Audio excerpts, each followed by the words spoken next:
요한복음 10장 28절 29절 우리 같이 한 목소리로 함께 읽겠습니다. 내가 그들에게 영생을 주노니 영원히 멸망하지 아니할 것이요 또 그들을 내 손에서 빼앗을 자가 없느니라. 그들을 주신 내 아버지는 만물보다 크심에 아무도 아버지 손에서 빼앗을 수 없느니라. 아멘. 예수님께서 참된 목자와 거짓 목자에 대해서 지금 말씀하고 계시는 본문이 요한복음 10장 본문입니다. 지금 우리가 읽은 28절 29절이 시작되는 그 문단의 처음 22절에 보니까 예루살렘에 수전절이 이르니 이렇게 되어 있습니다. 그래서 이 수전절이라는 게 뭐냐면 모세가 정한 절기는 아닙니다. 모세가 정한 절기는 아닌데 이스라엘이 바벨론, 그러니까 아수르와 바벨론에게 나라를 빼앗기고 멸망당한 이후에 그 뒤에도 바사 제국의 통치를 받고 또 헬라 제국의 통치를 받고 또 로마 제국의 통치를 받고 계속 외세의 그 나라의 주권을 빼앗기고 식민 통치를 받아가며 살아갔습니다. 그런데 이 이스라엘에 예수님이 오시기 전 주전 약 164년에 이스라엘 사람들이 이렇게 이제 우리나라 독립운동처럼 뭐 김좌준 장군이라든지 이런 분들처럼 독립운동을 일으킨 그런 사건이 있습니다. 이제 마카비라고 하는 그 사람이 민족의 독립을 위해서 이게 독립전쟁을 일으켜요. 그래서 그때 이 다른 것은 몰라도 이 이스라엘 사람들에게 있어서는 이 성전은 나라의 주권을 빼앗길지언정 이 성전은 더럽혀서는 안 되는 거예요. 그런데 그 바로 직전에 이스라엘을 다스리던 그 수리아의 왕이 이 예루살렘 성전을 더럽히는 일이 일어나요. 무슨 말인가 하면은 야손이라고 하는 사람이 원래 대제사장이 되어야 되는데 그런데 그 동생이 대제사장이 하고 싶은 거예요. 이제 나라가 망하고 이러다 보니까 막 가는 거죠. 그래서 동생이 은 300달란트를 줍니다. 저를 대제사장 시켜주세요. 그렇게 하다 보니까 이스라엘을 다스리고 있던 이 사람이 자기가 자기 말을 듣는 사람을 대제사장으로 세우면 그 나라 사람 이스라엘 사람들을 다스리기가 좋겠는 거예요. 그래서 원래 그 형인 대제사장을 쫓아내고 자격이 없는 동생을 대제사장으로 세워요. 그러니까 어떻게 됐어요? 둘이 그냥 짝짝꿍이 되겠죠. 그래서 심지어는 이방인인 이 왕이 예루살렘 성전에다가 우상도 세우고 심지어는 성전에 있는 이런 집기들까지 막 드러내는 이런 일들이 있었습니다. 이것이 성전을 더럽힌 사건이에요. 그래서 이스라엘 사람들에게 있어서 이렇게 정말로 여호와 하나님을 의지하고 경외하는 사람들에게 있어서는 안 될 일이었습니다. 근데 이 마카비가 이 독립전쟁을 일으키면서 그때 성전을 정결케 합니다. 그 안에 있는 우상들을 다 드러내고 제사장 직분을 바른 사람으로 정통 제사장을 세우고 하는 일들을 개혁을 하고 정결케 하는 일이 이제 있습니다. 그리고 나서 이제 하나님 그동안 죄송합니다. 잘못했습니다. 저희 민족의 죄를 용서해 주십시오. 거룩한 성전을 이제서야 회복했습니다. 하고 하나님께 다시 봉헌을 합니다. 바로 그 날을 기념하는 날이 이 수전절이에요. 그러니까 지금 여기서 예루살렘의 수전절이 이르니라고 하는 이 수전절이 가지고 있는 의미가 바로 무엇과 관계되어 있다? 성전을 정결케 했던 것과 관계되어 있다. 그래서 이 이스라엘에 있었던 여호와의 신앙의 그런 정결이 깨어졌던 것을 회복시키는 것을 기념하는 그 수전절에 이렇게 되는 거예요. 그때 사람들이 막 모였습니다. 그런데 24절에 보면 이렇게 얘기해요. 유대인들이 예수님을 둘러싸고 나서 당신이 언제까지나 우리 마음을 의욕해 하려 하나이까? 그리스도면 밝히 말씀하소서. 이게 무슨 말이에요? 아니 당신 진짜 메시아면 메시아라고 속 시원하게 얘기를 해달라. 또 아니면 아니라고 얘기를 해달라. 24절에서 요 의혹하게 하려나이까, 이 의혹한다는 말이 뭐냐면 우리말로 그 있죠. 들었다 놨다 들었다 놨다. 여기 의혹한다는 말이야. 그래서 아이로라고 하는 말이 들어올리다 이런 뜻이거든요. 그러니까 우리 마음을 어떻게 해요? 들었다 놨다 한다 이런 거예요. 이건 뭐예요? 예수님이 그런 적 한 번도 없어요. 그런데 어떻게 해요? 예수님을 따라다니던 유대인들의 마음이 어떤 때는 이분이 메시아인 것 같은 거예요. 그래서 이분만 따라다니면 되겠구나, 이분만 의지하면 되겠구나. 그래서 막 따라가다가 또 막 가다 보니까 맞나? 뭐 이렇게 하니까 또 이게 그동안 온 게 이게 헷갈리는 거예요. 그래서 아닌가 보다 해가지고 또 가다 보니까 아무리 생각해도 아닌 건 아닌 거예요. 그러니까 이거를 지금 의혹이라고 하는 거예요. 그러니까 뭐요? 내 마음, 우리들 마음을 들었다 놨다 이게 화가 난 거예요. 아니 당신 예수면 예수, 메시아면 메시아고 아니면 아니라고 정확히 좀 얘기해라. 왜 자꾸 내 마음을 흔들어? 이렇게 지금 이야기하는 장면이에요.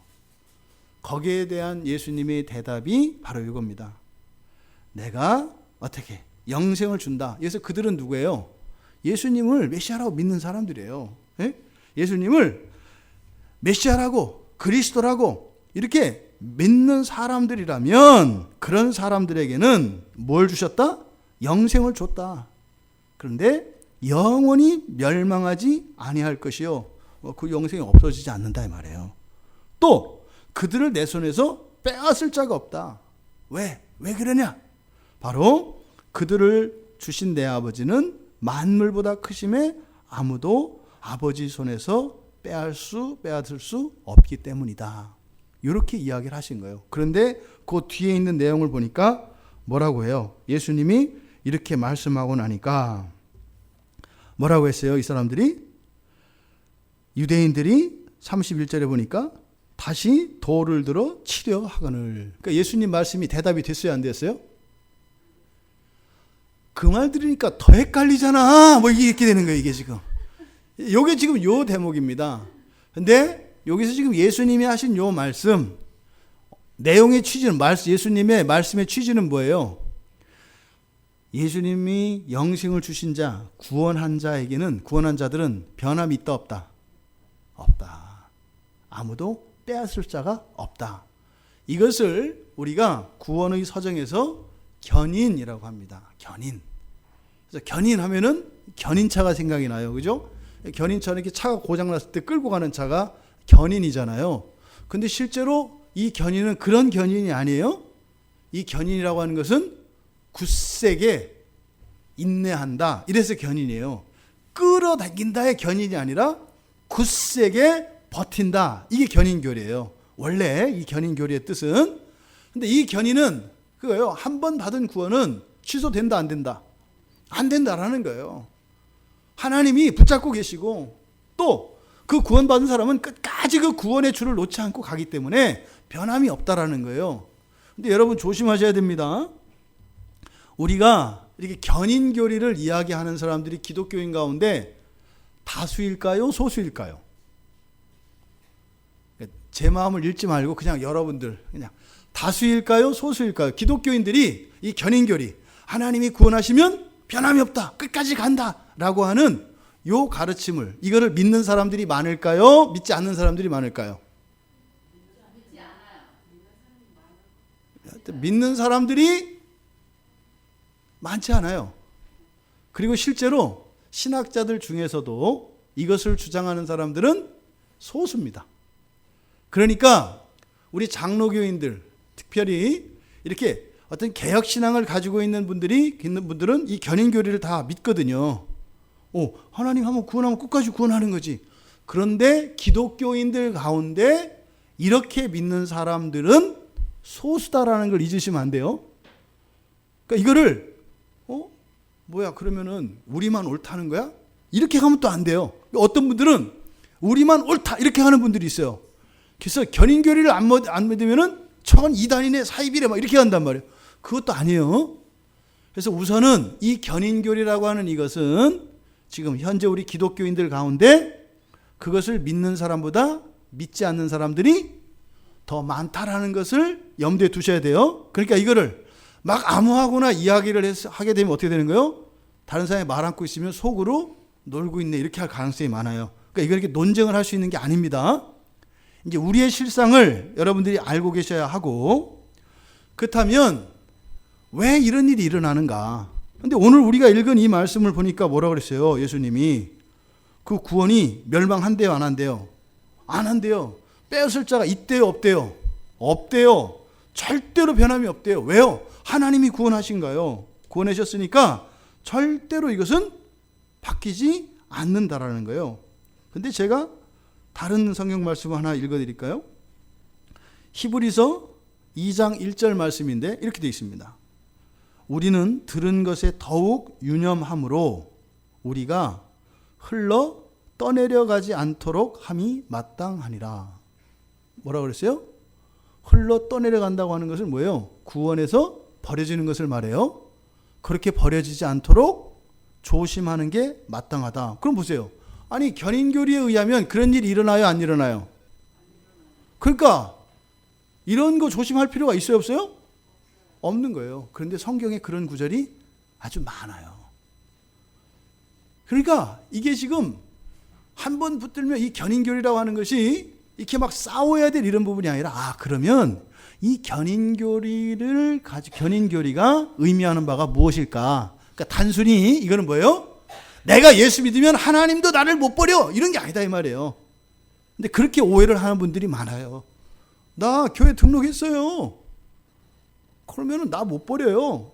이런 뭐 구원이 혼의 확실 이런 얘기가 아니다 이 말이에요. 견인교리는. 그래서 오늘 이 견인교리에 대한 성경의 가르침이 무엇인가? 그래서 우리가 배우는 이 견인교리의 참다운 의미를 깨달아서 부작용이 없기를 바랍니다. 이 견인교리라고 하는 것은 그런 거죠. 진정으로 거듭난 사람이라면 하나님의 능력으로 보존이 돼서 끝까지 죽는 날까지 그리스도인일 것이라는 거예요. 진정으로 거듭난 사람은 하나님께서 지켜주셔서 어떻게 한다는 거예요? 죽는 날까지 그리스도인으로 살다가 하나님 품으로 간다는 거예요. 또 이걸 반대로 얘기하면 죽는 날까지 그렇게 산 사람, 그 사람이 진정으로 거듭난 사람인 거죠. 이해되시죠? 그래서 이게 두 가지 측면이 있어요. 나는 어떤 일이 있어도 내가 예수를 믿거든요. 저는 앞으로도 어떤 일이 있어도 예수님을 버리는 일이 없을 거예요. 없을 거거든요. 시간이 지나고 나서 제가 죽잖아요. 죽을 때 제 삶을 돌아보면 그때 목사님이 그렇게 얘기하더니 맞네. 끝까지 예수 믿다 죽었네. 이렇게 될 거란 말이에요. 그런데 이것이 우리들 현재의 삶에 이제 딱 적용을 시키려고 하게 되면 지금 여기 있는 사람들처럼 어떻게 되는 거예요? 들었다 놨다 이렇게 하는 거예요. 그래서 내가 내일 모레도 신앙을 버리지 않고 살게 하는 게 견인이라는 건데, 가만히 생각하니까 버릴 수 있어요, 없어요? 내 생각에 이렇게 해보니까 다음 주부터 내가 교회 끊고 절로 갈 수 있어요, 없어요? 그냥 가능성으로만, 경우의 수로는. 경우의 수로는 갈 수도 있어요. 경우의 수로는. 물론 그렇게 하지 않겠죠. 그러니까 내가 안 하는 거지 못 하는 건 아니다 이 말이에요. 하려고 맘만 먹으면 뭐 절도 이렇게 뭐 사업해도 되잖아요. 하나 사서 그거 해가지고 선교하면 되잖아요. 그러니까 할 수 있단 말이에요. 할 수 있어요. 근데 절대로 여기서는 그런 일은 일어나지 않는다라고 하는 거예요. 근데 나를 가만히 보면 내 마음속에 이렇게 의심의 안개가 모락모락 피어나기 시작하면은 이러저러한 일들이 일어나면 안 버린다고 자신 있게 말할 수 없을 것 같은 그런 상황이 있을 것도 같고 뭐 그렇다 이 말이에요. 그래서 이 견인교리를 이게 어음이냐 당좌수포냐 뭐 이렇게 따져서는 안 된다 이 말이에요. 이 견인교리라고 하는 게 구원이 확실한 거냐 확실하지 않은 거냐, 이런 관점으로 이 견인교리를 보게 되면 이 견인교리의 참다운 의미를 잘못 깨달아서 오히려 부작용을 겪게 된다. 주로 이 성경 안에 보면은요, 배교, 다시 말해서 뭐예요? 기독교 신앙을 버리는 거죠. 기독교 신앙을 버릴 것에 대한 경고의 말씀들이 많아요. 아까 제가 히브리서 2장 1절 말씀을 읽어드렸습니다만, 히브리서 10장 26절은 좀 더 셉니다. 히브리서 10장 26절을 보면 이렇게 돼 있어요. 우리가 진리를 아는 지식을 받은 후, 구원받은 거잖아요. 예수 믿은 거잖아요. 그죠? 지식을 받은 후 짐짓 죄를 범한 즉 다시 속죄하는 제사가 없고. 겁나요? 안 겁나요? 한번 구원받았는데 죄를 딱 짓게 되면은 다시 속죄할 수 있다 없다? 없다는 거예요. 성경에 지금 나와 있어요. 그러니까 예수 믿었다 하더라도 죄를 지면 속죄 못하는 거네.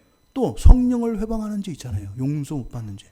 그러니까 성경 안에 자칫 잘못하면 기독교인이었다가 버려질 수도 있을걸? 이라고 짐작하게 하는 구절들이 많이 나와요. 그래서 성경에서는 또 이게 만약에 진짜 견인교리, 우리가 어떻게 하더라도 그냥 하나님이 꽉 붙잡고 가서 구원이 내가 교회에 등록하고 정말 회심을 경험했다면 그 다음부터는 어떤 일이 있어도 나의 구원은 확실하다. 어떻게 살더라도 상관이 없다. 이런 거라면 구원의 길을 계속 가야 한다고 촉구할 필요가 있어요? 없어요? 없는 거잖아요. 그런데 성경에는 많이 나와요. 마태복음 24장 12절 13절은 이렇게 되어 있습니다. 불법이 성함으로, 종말에 관한 얘기인데, 많은 사람의 사랑이 식어질 거다 그래요. 불법이 막 유행하니까 불법을 따라서 안 하기가 왠지 쑥스러워진다 이 말이에요. 왜? 다 죄를 짓는데 야 너만 웃기지 마, 이런 거 있잖아요. 우리 그냥 쉽게 얘기해 보세요. 우리 기독교인들 가운데서 너무 유난스러워. 자기 혼자 예수 믿나? 좀 그건 아니지. 이럴 때 내 마음은 사실은 저쪽 집사님 마음인데 여기서 막 술렁술렁하면 어떻게 돼? 나도 모르게 그지? 뭐 이런단 말이에요. 그게 거지가 되는 거죠. 이 마음에 없는 소리를 하는 거예요. 이게 거지가 돼요, 진짜로. 거지하면 거지가 되는 거예요. 그러니까 이런 일들이 실제로 우리 삶 속에 일어난단 말이에요. 근데 그 뒤에서 뭐라고 하시냐면 끝까지 견디는 자는 구원을 얻을 것이다 이렇게 얘기해요, 예수님이. 그럼 바꾸면 끝까지 견디지 않으면 구원을 못 얻을 수도 있을걸? 이런 뉘앙스가 나온다 이 말이에요. 그러니까 아니 견인교리가 확실히 맞다면 그런 건 아니잖아요. 그냥 견디면 구원은 받는데 상을 받고 못 받고 이런 차이야. 뭐 이 정도라면 이해가 되겠는데 구원 자체를 잃어버릴 것 같은 이야기가 나온다 이 말이에요.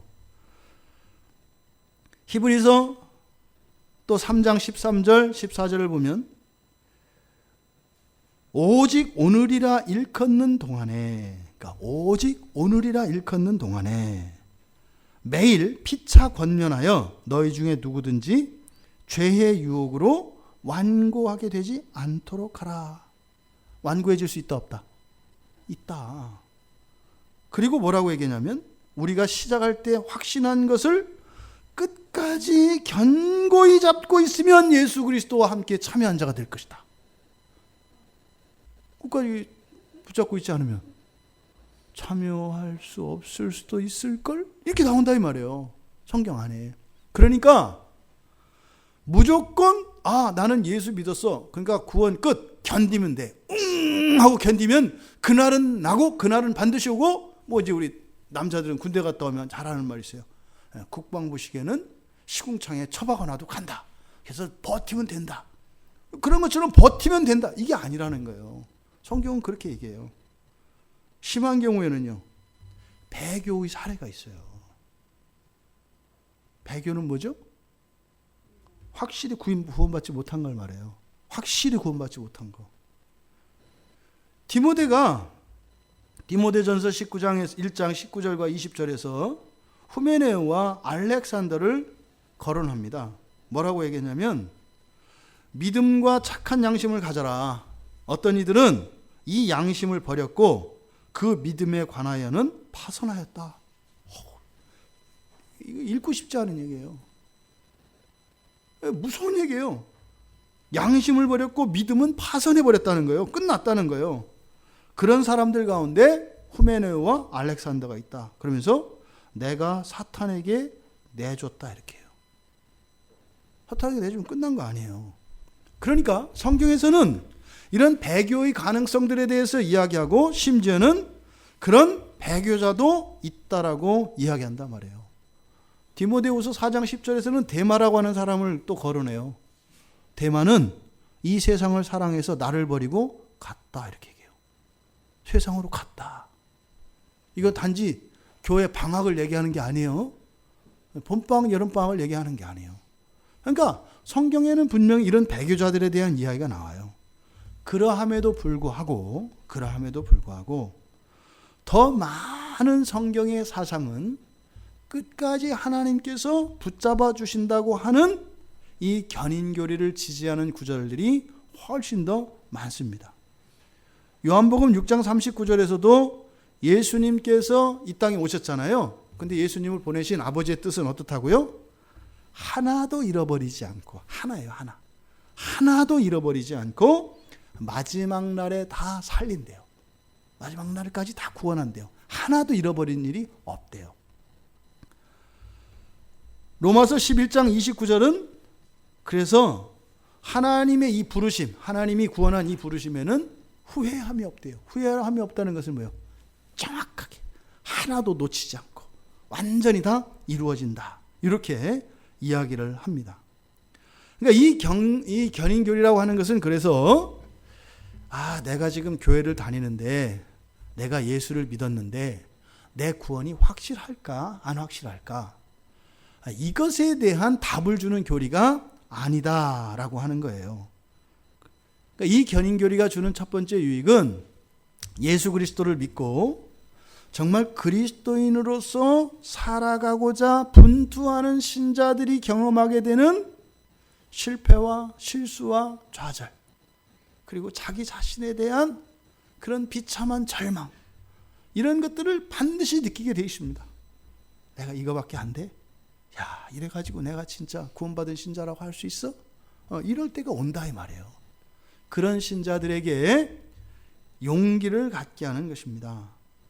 그래서 위로해 주시고 우리들 안에 있는 이런 연약함과 이런 한계 상황으로 인해서 낙심하지 않도록, 방황하지 않도록 우리를 붙잡아주는 이 교리가 바로 견인교리라고 하는 거예요. 그럴 때는 어떻게 해야 돼요? 나의 구원의 근거는 어디에 있다? 예수 그리스도의 완전하심에 있다. 예수 그리스도의 완전하심에 있다. 이것을 우리가 붙들어야 하는 것입니다. 그래서 구원은 절대적인 하나님의 주권이고 하나님의 은혜인 것을 명심하게 해서 교만하지 않도록 하는 것이 이 견인교리의 목적입니다. 그런데 이 견인교리의 부작용이 있을 수 있다는 것을 우리가 또한 명심해야 합니다. 성화의 삶이 없는 자기 확신만으로 구원을 착각해서는 안 돼요.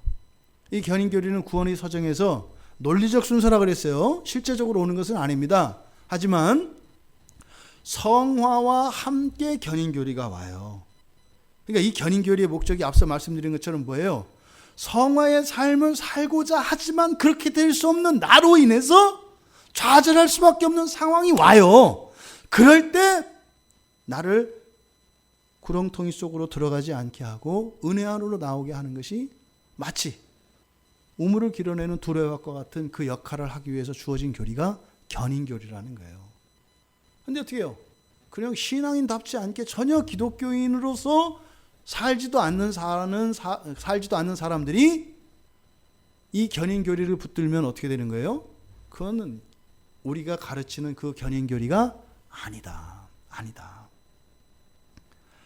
그래서 이 견인교리로 인해서 이렇게 성화의 삶을 살지 않으며 기독교인과 전혀 상관이 없는 인생을 살아가고 있는 사람들에게 이런 부정적인 효과가 있을 수 있어요. 잘못되는 거죠. 또 반대로 만약에 이런 교리가 없다면, 이런 견인교리가 없다면 우리들은 평생 구원의 확신을 가질 수가 없을 겁니다. 평생 구원의 확신을 가질 수가 없을 겁니다. 여기서 나왔던 사람들처럼 어떻게 해요? 구원 받은 것 같았다가 아닌 것 같았다가. 그러니까 평생 이 사람들은 어디에 매여서 살까요? 성화의 삶으로 나가는 것이 아니라 구원이라고 하는 그 마지막의 종말에 내가 과연 천국행이냐 지옥행이냐 여기에 매달려서 평생을 살아가게 돼요. 그러면 마치 무엇과 같아요? 이 세상에 빛으로 살아가는 그리스도인인데 빛이 아니라 블랙홀과 같이 되어서 빛이 안으로 다 빨려 들어가서 전혀 세상에 빛을 비추지 못하는 빛이 없는 그 별과 같은 그런 삶으로 살아가게 되는 부작용이 있다라고 하는 것입니다. 여러분, 성도의 견인은 1차적으로 하나님께서 우리의 손을 붙잡아 주시기 때문에 이루어지는 것이다라고 하는 하나님의 절대 주권, 절대 은혜에 대한 믿음을 가지고 때로는 우리가 부족한 것 같고 자격이 없는 것 같아도 그리스도의 완전하심 때문에 나를 구원하신다고 하는 이 믿음으로 우리가 끝까지 신앙의 길에서 벗어나지 않도록 하는 유익을 준다라는 것. 또 하나, 그러함에도 불구하고 마치 하나님이 붙잡으시니까 나는 가만히 있어도 되는 것이 아니라 성도인 나의 입장으로서는 뭐예요? 끝까지 죽어도 나의 모든 것을 다 잃어버린다 할지라도 이 신앙을 붙들고 견딜 수 있는 근거가 되어야 한다는 것이에요. 그래서 이 견인교리가 교리적으로 한번 예수 믿었으면은 어떤 일이 있어도 구원받는 거야. 아니야. 구원은 잃어버릴 수 있는 거야. 이런 논쟁에 빠지지 않기를 바랍니다. 중요한 것은 예수님께서 이 유대인들에게 이야기했잖아요. 내가 다 얘기했다는 거예요. 내가 다 얘기했잖아. 내가 너희들을 언제 들었다 놨다 했어. 그랬잖아. 내가 준 영생은 영원히 멸망하지 않을 거라 그랬잖아. 아무도 빼앗을 자가 없다고 했잖아. 아버지가 만물보다 크시기 때문에 아버지께서 그것을 보증한다고 했잖아. 얘기 다 했잖아. 내가 언제 너희들을 들었다 놨다 했어. 여러분, 구원은 하나님의 일입니다. 그러면 우리가 구원받았다면 우리는 뭐 하면 돼요? 구원받은 사람으로 살아가면 돼요. 살아가면 돼요. 그것을 방해받지 않도록 이 견인교리가 있는 것이다. 여러분들은 오늘 오전에도 우리가 말씀을 나눴던 것처럼 하나님께 은혜를 입은 사람들입니다. 하나님께 은혜를 입었어요. 그래서 변하지가 않아요, 여러분. 하지만 그것을 그 은혜를 주신 하나님, 그 하나님이 우리의 삶을 되돌아보면 어때요? 그렇게 뭐 내줄 만한 게 없다고요. 그런데 그러한 우리는 부끄럽게 여기고 초라하게 여기는 그러한 우리들의 모든 삶이 어떻게 이루어진 거라고요? 하나님의 모든 것을 다 내어주셔서 이루어진 결과라는 거예요. 그러니까 우리는요, 젖 먹던 힘까지 다해서 구원이냐 아니냐 이런 것이 아니라 나를 위해서 하나님의 모든 능력과 모든 자원과 모든 사랑과 모든 것을 주신 그 하나님의 사랑, 그 은혜를 기억하면서 없는 것 같은 나의 힘을 다해서 살아가야 하겠다. 이것이 견인교리가 우리에게 주는 유익입니다. 여러분, 우리의 마음속은 자꾸요 거짓말해요. 속여요. 게으름 피우게 해요. 이런저런 핑계를 대가지고요 하나님의 은혜를 입은 자들로서, 구원받은 자들로서가 아니라 구원받지 않은 자들인 것처럼 살게끔 하려고 해요. 할 수 없는 것을 하라는 것이 아닙니다. 할 수 있는데도 불구하고 죄에 속아서 하지 않고 있는 것을 당연히 여기고 있는, 그것이 죄인 줄 모르는 우리들의 마음을 우리가 깨달아야 된다는 것입니다. 여러분, 이 견인교리를 붙들고 오히려 실패 속에서 더 용기를 얻고 힘을 얻을 수 있는 여러분들 되기를 바랍니다. 그리고 게으름 피우고 핑계 대려고 하는 우리들의 마음에 이 못된 죄의 입에 재갈을 채워서 내가 할 수 없는 것을 하나님의 은혜로 함으로써 돌아보았을 때, 아, 여호와의 은혜구나. 예수 그리스도의 은혜였구나. 그래서 우리 인생을 되돌아보실 때 모든 것이 하나님의 은혜였습니다. 제 힘이 아니라 하나님이 하신 거였습니다. 왜요? 저는 저를 알거든요. 제가 할 수 없었던 삶을 살았다는 것을 저는 알거든요. 그러니까 하나님이 하신 것입니다. 이렇게 고백할 수 있는 우리 모두가 되기를 주님의 이름으로 축원합니다.